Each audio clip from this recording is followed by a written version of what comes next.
Buen día. Con este video, el quinto de la serie de este ciclo dedicado a la difusión de la doctrina social de la Iglesia, que hemos pretendido que sea sintético, conciso, para que pueda servir como introducción al conocimiento de esta rama de la teología moral tan necesaria hoy en la vida de los laicos en un mundo conflictivo, confuso, en que necesitamos la brújula, esta brújula gratuita, hermosa, que nos brinda nuestra Santa Madre Iglesia. Vamos a dedicar este quinto video al tema de la paz y la justicia. Hay que analizar algunos aspectos básicos para llegar a la esencia de lo que queremos interpretar cuando hablamos de justicia, de paz o de su antónimo, la guerra. No se puede llamar violencia a cualquier uso de la fuerza. Violencia es el uso injusto de la fuerza física, psicológica y moral, con vistas a privar a una persona de un bien al que tiene derecho, u obligarle a hacer lo que es contrario a su libre voluntad, a sus ideales, a sus intereses. La violencia impide la paz, que es la tranquilidad del orden, según San Agustín. Por eso todo lo que se haga para evitar el desorden contribuye a mantener o restablecer la paz y evitar hechos de violencia. Para que haya paz es necesario la salvaguarda de los bienes de las personas, la libre comunicación entre los seres humanos, el respeto de la dignidad de las personas y de los pueblos y la práctica asidua de la fraternidad. Es obra de la justicia y efecto de la caridad. Para mantener la paz en la sociedad, el Estado, a través de sus órganos judiciales, debe dirimir las contiendas y definir situaciones litigiosas surgidas por intereses contrapuestos entre los habitantes. Tal es la llamada justicia civil y comercial. Perseguir y sancionar al infractor de las leyes, esa es la justicia penal y correccional. Dirimir las contiendas entre los particulares y los organismos del Estado. Aquí estamos hablando de la justicia contenciosa administrativa. Para este fin es necesaria también una institución policial que procure evitar la violencia y disponga de medios de represión material. El Estado es el garante del bien común. Esta misión hace surgir para la autoridad pública el poder de sancionar y ejercer coacción sobre aquellos que obstaculizan y perturban la realización del bien común. Por lo tanto, la autoridad puede imponer penas, o sea, un mal físico, a quien viole la ley, por la necesidad que tiene la sociedad de defenderse contra los injustos agresores y perturbadores del orden público. Conforme con el derecho natural que tiene todo hombre a la seguridad jurídica, la autoridad deberá respetar estas pautas. Ningún habitante será sancionado si no es en virtud de una ley anterior al delito o infracción que se le imputa.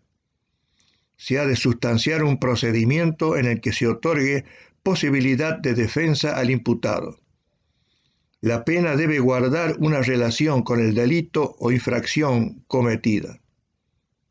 Algunas teorías penalistas modernas de raíz positivista, por ejemplo los garantistas, no aceptan el carácter vindicativo de las penas, porque consideran que el delincuente es un enfermo, o que incurre en el delito por influjo de las estructuras sociales injustas.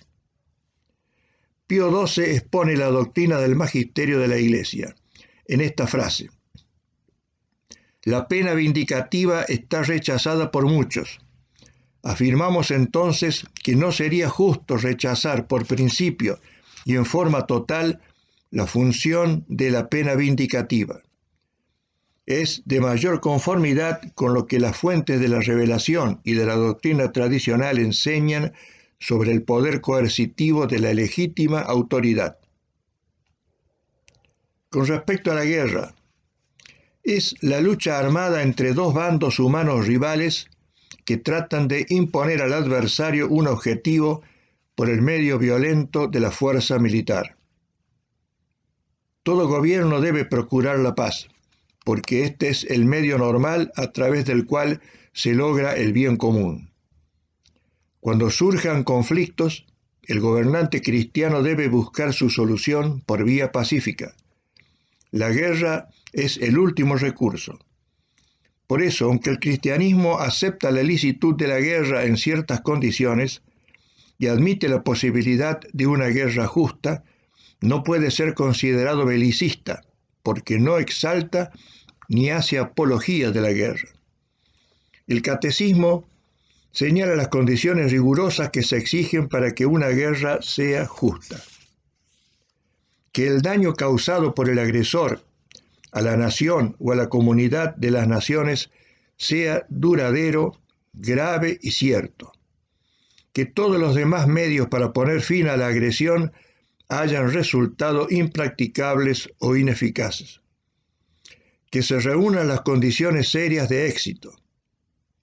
Que el empleo de las armas no entrañe males y desórdenes más graves que el mal que se pretende eliminar. El poder de los medios modernos de destrucción obliga a una prudencia extrema en la apreciación de esta condición. Esto está expresado, sintetizando la antigua tradición de la Iglesia, en el Catecismo, párrafo 2309. La doctrina cristiana promueve la paz, pero no puede llamarse pacifista, porque admite la licitud de la profesión militar, la contribución ciudadana a las Fuerzas Armadas y la legitimidad de la defensa contra un injusto agresor. Mientras el belicismo es la negación de todo cristianismo, al pacifismo hay que considerarlo como una acentuación extrema, generalmente mística, de los principios cristianos. Y la pretensión de imponer un desarme unilateral no favorecería la causa de la paz, sino que sería una instigación a la agresión y a la guerra por parte del que quedara más fuerte.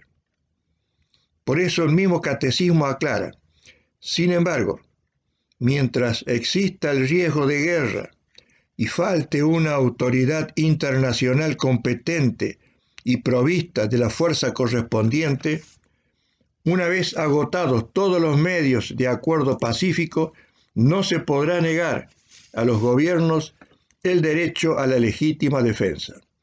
Catecismo, párrafo 2308. Podemos, ya que estamos celebrando los 40 años de la Guerra de Malvinas, decir que este es un caso típico de guerra justa, como lo ha demostrado el filósofo de Córdoba, doctor Alberto Caturelli. La concepción cristiana de la guerra puede resumirse en dos ideas básicas. La guerra es una cuestión moral y jurídica. No es un fenómeno necesario, porque donde existe determinismo no hay espacio para la moral ni para las cuestiones de justicia. La decisión bélica siempre es una decisión humana. La guerra es un mal grave y fuente de males. Por eso, solo puede ser justa cuando sea el único medio del que se dispone, sea para evitar otro mal mayor, sea para conseguir un bien mayor que los males que produce. Una forma de guerra que también hemos sufrido en la Argentina es la guerra civil, que se desata dentro de un mismo país entre dos sectores antagónicos. Para este tipo de guerra rigen las mismas condiciones exigidas que para justificar una guerra externa.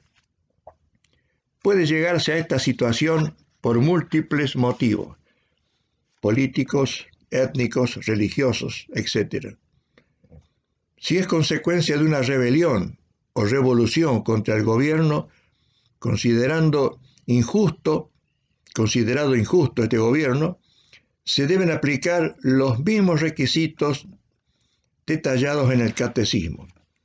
Más concretamente, en el párrafo 2243 del catecismo se dice: La resistencia a la opresión de quienes gobiernan no podrá recurrir legítimamente a las armas sino cuando se reúnan las condiciones siguientes. En caso de violaciones ciertas, graves y prolongadas de los derechos fundamentales, haberse agotado los otros recursos, es decir, la resistencia pasiva y activa legal, sin provocar desórdenes peores, que haya esperanza fundada de éxito, y si es imposible prever razonablemente soluciones mejores. Un caso dramático de guerra civil porque afectó a católicos tradicionales, o mejor dicho, un pueblo tradicionalmente católico, como fue o como era en su época, porque está dejando de serlo, Irlanda del Norte. Una larga guerra civil, donde se enfrentaron grupos católicos y protestantes, pero por motivaciones políticas, derivadas del deseo de independencia. El Papa Juan Pablo II, hablando en el sitio mismo de Irlanda, advirtió en una homilía el 29 de septiembre de 1979. El cristianismo no nos manda que cerremos los ojos a los difíciles problemas humanos. No nos impide ver las injustas situaciones sociales o internacionales. Lo que el cristianismo nos prohíbe es buscar soluciones a estas situaciones por caminos del odio, del asesinato de personas indefensas, con métodos terrorísticos. Exhortó en esa ocasión el pontífice a no dejarse obnubilar por la mentira de la violencia.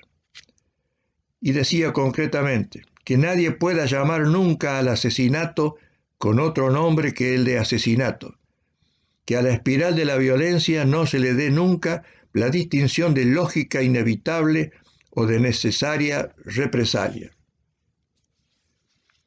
Destacable también fue la reflexión que hizo en la oportunidad Juan Pablo II, dirigida a los políticos católicos irlandeses, sosteniendo la falsedad de que solamente la violencia conduce al cambio en una sociedad y afirmando que la acción política no puede asegurar la justicia.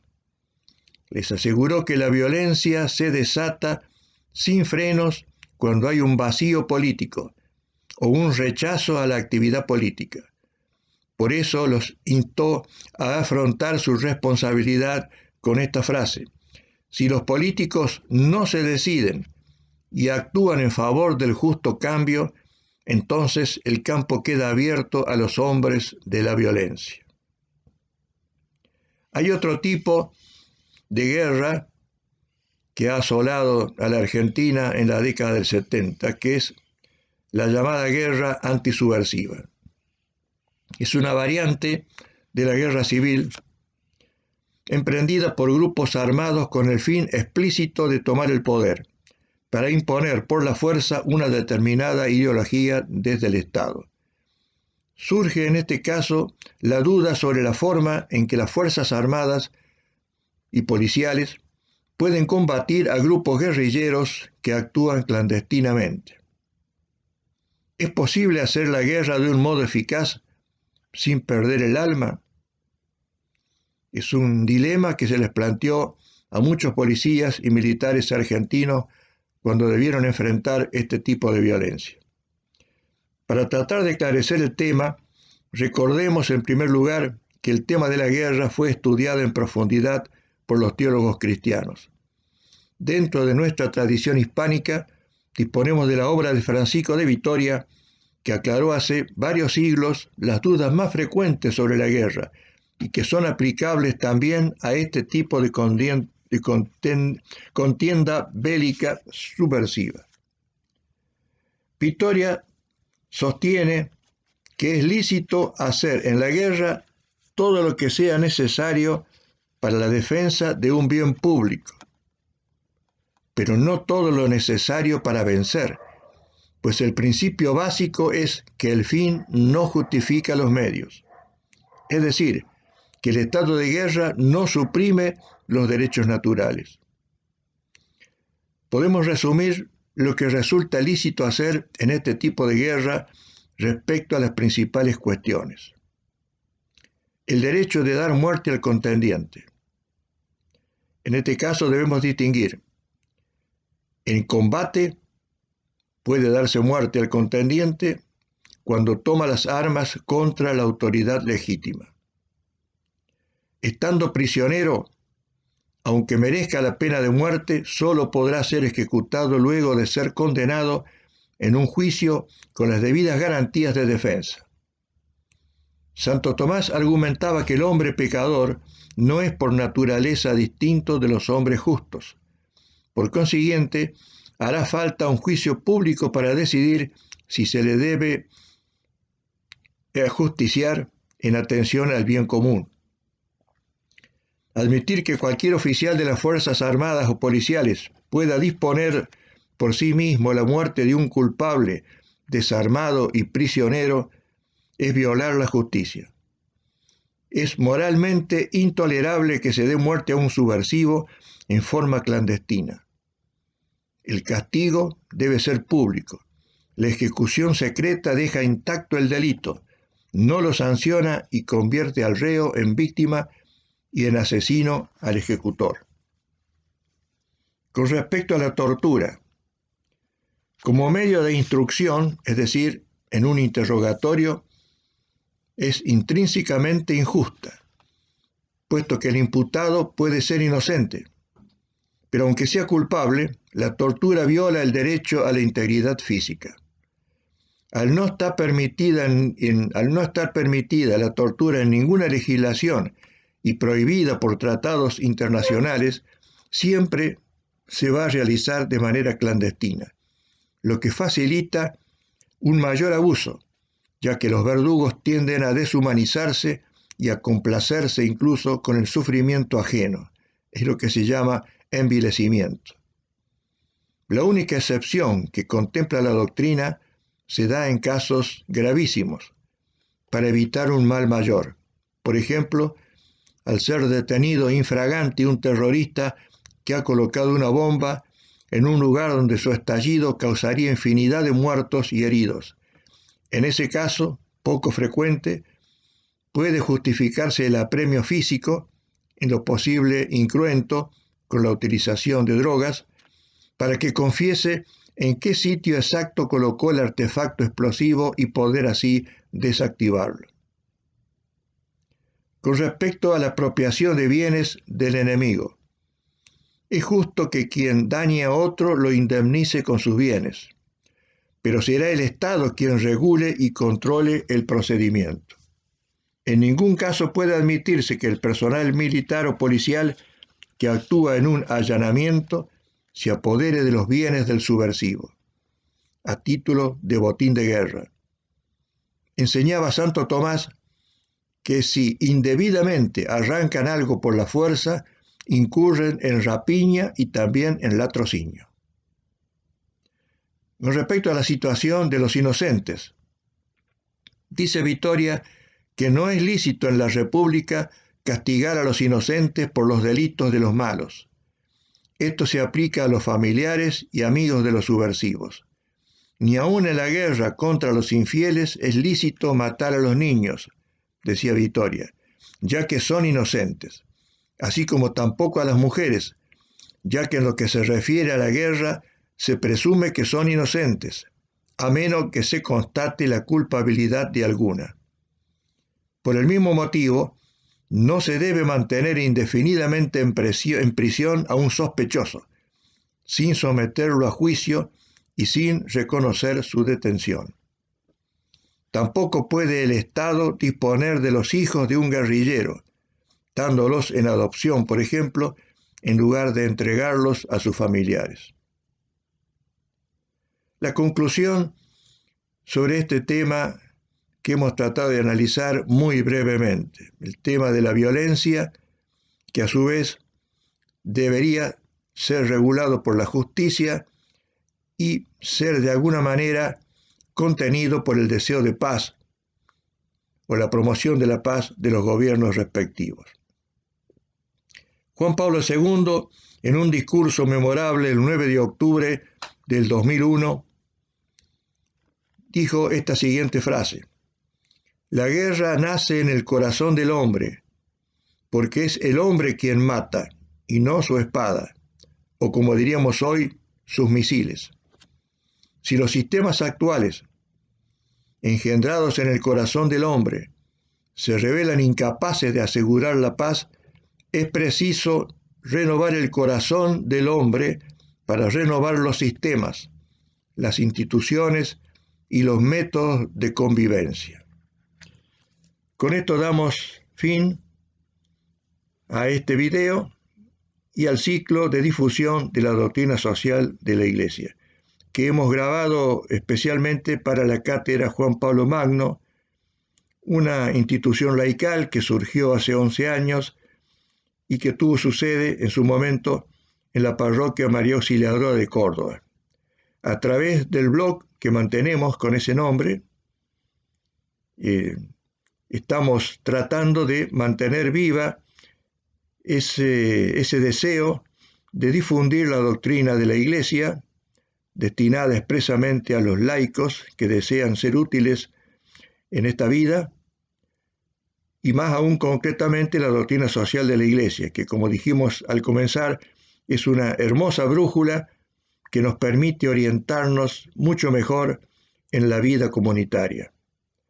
A través del blog, al que pueden acceder fácilmente, Juan Pablo Magno, pueden hacer cualquier tipo de consultas y mantener contacto con nosotros para que tengamos la seguridad de que este esfuerzo no es en vano, que hay del otro lado de la pantalla personas que les interesan estos temas, que les gustaría seguir profundizándolos, y con mucho gusto esa es la misión que nos hemos encomendado a nosotros mismos para el futuro inmediato: difundir en todo lo que sea posible la doctrina social de la Iglesia de una manera simple, accesible a cualquier persona.